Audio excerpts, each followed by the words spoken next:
Hello there, Lord Coach KB here. Recently, Leblanc got buffed, and I want to do a short, cool little guide just about mainly important things about Leblanc. So, first of all, generally speaking, this can be your runes really easily. What can be switched, of course, is perfect timing. Of course, you can switch it to magical footwear. Arguably, you can also switch Scorch to something scaling oriented, but mostly you can just copy paste the whole thing. Mostly. From the other hand, minion dematerializer, there is a heavy emphasis on that. Activatable item, because if you actually use minion dematerializer on two backline range minions, these are the range minions if someone didn't know it, and one on the melee ones, your wave clear gonna be actually quite smooth with W, which before you needed to weave in some extra basic attacks, so that's a very important note to know. From the other hand, I want you to learn lane mechanics. You gotta learn, like, this is a very mechanical champion, of course, so you gotta be very good at your mechanics and at what you're doing. That simply means that, for example, if there are some minions in front of this champion, right? And your jungler is ganking. You have to learn your E flash combo, right? Like, you have to learn your E flash combos, your W combos. For example, even though like the minions are in front of you, you have to learn how to do this combo. Otherwise, you may not be able to get a smooth and consistent kill. So E flashing is one of the most important things on Leblanc, of course. From the other hand, let's get back to basics, of course, to level 1 itself as well. You can start with any abilities on Leblanc. Mainly I recommend Q, and lots of people say go W, go tap that W.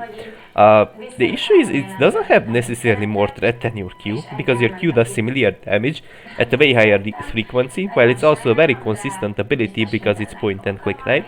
While your W does have pressure, but I would only recommend it in matchups where you have some type of AoE ability and you want to dodge it. Then you kind of want to go for basic attack trades, but I like you more, honestly. But if your opponent is melee and it's way too cocky, you can even E-start, because out of all of your abilities, E will deal the most damage, while also it roots for 1.5 seconds, which means you can weave in like 2 or 3 more extra auto attacks, which generally means that this will push out the most damage in one ability, of course. But it's very situational what you want to start with. Okay. From the other hand, your short trading patterns are quite important to learn, so more than often you gotta pull out off your combo as fast as possible, which generally speaking looks like something like this, right? And then you W back, right? You won't even wait until the chain gets this chain actually just connects completely. You just wanna W back, don't worry, your chain won't be cancelled. If you worry about that, it will still hit. Just to like get off that short trade, just to get off that burst damage. This is how you play mid lane game, right? Just get off your burst damage mainly. But generally speaking, what you should aim to do when it comes to your ultimate, either use your empowered chain because it does root, or your Q. Your W is not all that recommended, because when you check the W damage, it actually has less damage than normal W, right? So your W does actually the least amount of damage out of all of your abilities, but it's definitely nice to use if you want to have some extra gap close. So don't underestimate it just because it deals less damage, because sometimes that's what you need. You need an extra gap close, you need an extra outplay ability, but generally speaking, use your other abilities. From the other hand, as I said, E and Q does the most damage, so what do you want to do then? For example, if your jungle is ganking, but the enemy champion is rather tank, like Galio mid lane, what you should mainly aim to do is just like look for a chain, right? Once your chain connects, you can go for another. I kinda fucked it up, but kinda fucked it up. You can look for another chain after your first one connects, because it will consistently hit. So there is like a good emphasis on consistency, because once your first hits, the second one will hit because the enemy champion is already rooted, right? So there is actually no counterplay to that. Now from the other hand, what else I wanted to talk about is the mirror image. You can control it with the Alt key as it's written, but it also works with control for me. Now one notable feature of this clone, you can actually use it into champions like Caitlyn at high efficiency, because we already know that Caitlyn is just... Why is this healing me? Oh, because Caitlyn is spam these days, right? So what can you do? When you're low HP, you can actually control your passive to actually soak maybe a Fizz ult in mid lane, maybe a Caitlyn ult from both sides. You can actually control it to soak certain things, right? Or you can even play mind games with it, of course. Like you can even like control it in a different direction you would walk towards, and then you walk towards where the clone would normally walk to, right?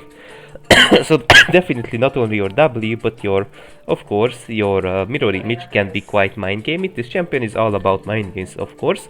Now, When it comes to items, what the hell do you build on Leblanc? So mainly you're gonna actually build Luden's Echo, that's your general thing, and of course every time get a Dark Seal, I don't care, you every time gonna get Dark Seal, there is no such thing as it's too risky or something, you're gonna get the Dark Seal, once you have 10 stacks you're gonna get Magi, because Magi is so good on Leblanc, not only because she has decent scalings, but also because she has safety from the passive, she has safety from her double jumps, she has so much amount of safety. I just like so bad to not buy at least Dark Seal on this champion, right? From the other hand, what do I build as a second item? Should I go Shadow Flame? Should I go Horizon Focus? Should I go Lichbane? For example, we place down on dummy. We also gonna give maximum value to Shadow Flame. Usually you won't get this maximum value amount, but we're gonna this time give a maximum value to Shadow Flame, right? We're gonna also all in this dummy with Shadow Flame.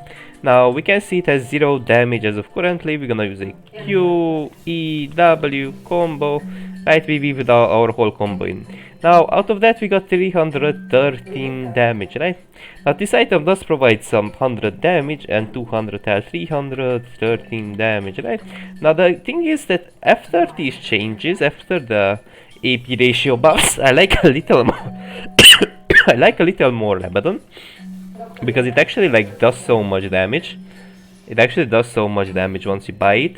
Or a easier to be an easier and more buyable item would be Lichbane. Now it does provide 15 less AP, it provides mobility, which is really good on Leblanc already, and also some ability haste, which is again decent.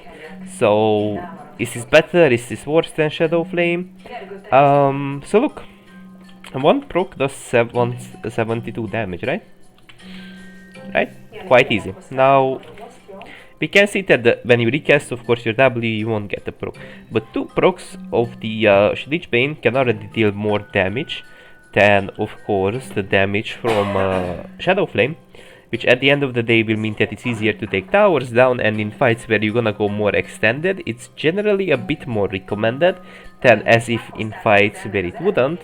So that's that. I usually like it more, of course, and when we test Horizon Focus, we of course gonna see that we're gonna have similar damage but less, of course. I wouldn't really recommend Horizon Focus. You're gonna have less damage and out of Shadow Flame, of course. But one thing to point out that scaling wise, Rabadon will always feel to be better. So I pretty much would always go Rabadon. Now in some specific games where you really need that spell shield, of course you can go for Banshee or Zanye if you have a Zed and Kiana and Talon and all that. I wouldn't ever go static, it's just so dog shit these days. And so basically, like once you get like your main like power spike items, then you can also look to go more offensive, more defensive, right? Depending what you want. But at the end of the day, so one thing to point out about the Lichbane, it will scale better than Shadow Flame. So I would always like to actually go for Lichbane over Shadow Flame. It's just your burst gonna deal more damage. That's the thing about Shadow Flame. But I don't know, like if you get 2 procs realistically of Lichbane, then you should be able to like do even damage. Then after some point you're just gonna out DPS Shadow Flame. So that like it just does scale damage wise better, while also you have more sieging power, which is not necessarily bad, even if you go AP Leblanc, no Hullbreaker, no Trinity Force, no nothing. Because the thing is, like often you can also just side lane. Yes, you can just side lane as Leblanc. And so once you actually just like start side laning and stuff, your pushing power will actually matter. So we can like visually see that we deal quite a lot of damage every time we get a Lichbane proc, which means that our sieging power will be definitely better, so we can actually put more pressure on the map while your team takes Baron or does something, right? So if you're ever in a game where you're kind of forced to side lane, this is even better in lower ranks, of course. You'll generally speaking have more mobility, more cooldown to escape, while also you're gonna have more DPS towards towers. Because no, the Shadow Flame magic pen doesn't actually work against the tower, so you actually can like shoot through these towers with more ease. Now okay, let's move on. What else can you build on this champion? Now white stuff again, anti-tank, right? It's just an anti-tank item, it's a no-brainer, you get it when they spam more. Then you can of course like, there are mixtures of Leblanc builds. More than often, Shadow Flame is the common thing people go second, but I don't personally like it all that much. I feel like you're gonna deal just even damage with Lich Bane, and Lich Bane gonna scale more while it has the same price. So I'm just more big fan of Lich Bane than Shadow Flame, or just go Rabadon, like both of them will scale better. Some people may say LeBlanc is early game oriented after the current buffs, but scaling is quite good actually, so I just don't really like Shadow Flame, even if you're carrying, because you'll be able to leverage your lead way better with a Rabadon second or a Lich Bane. So if you can like recall on rods every time or recall, then Rabadon will definitely feel to be good. Um, from the other hand, do you ever go Cosmic Drive or something? Not really recommended. Not really recommended by me. Mobility time to time feels to be nice and cooldown, but I don't know how to feel about this item honestly.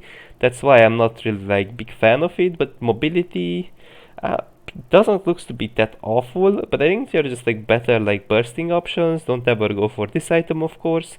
I'm like, maybe there is a world where you could go Liandry over Ludens if they're like super tank, like you have to have like lots of like HP stackers where you're kind of forced to go for this, but generally speaking it's mostly like Ludens Echo. Maybe some games I could see Crown working, because after all you dive in as LeBlanc, but it may feel like that you're gonna have less damage, so that's that. Um, okay, now what else is there to mention about this champion that's quite important? Um, Basically, I already like told you guys, of course, team fighting is quite simple. Uh, Generally speaking, you should look for picks as much as you can before team fights if you can, but in team fights all you're gonna do is just pretty much like dive in, throw your combo off, then of course go back ASAP so they actually don't all in you. And pretty much like you should also aim to like follow up hard engages like a Malphite tool, follow ups easy. Um, But I think like mainly like just I didn't want to go for like a too long video, right? Like I just wanted to like point out some key things, some builds of course, some runes here and there, some mechanics. I didn't want to make like a way too detailed video. So that's it for now, guys. Have a nice day.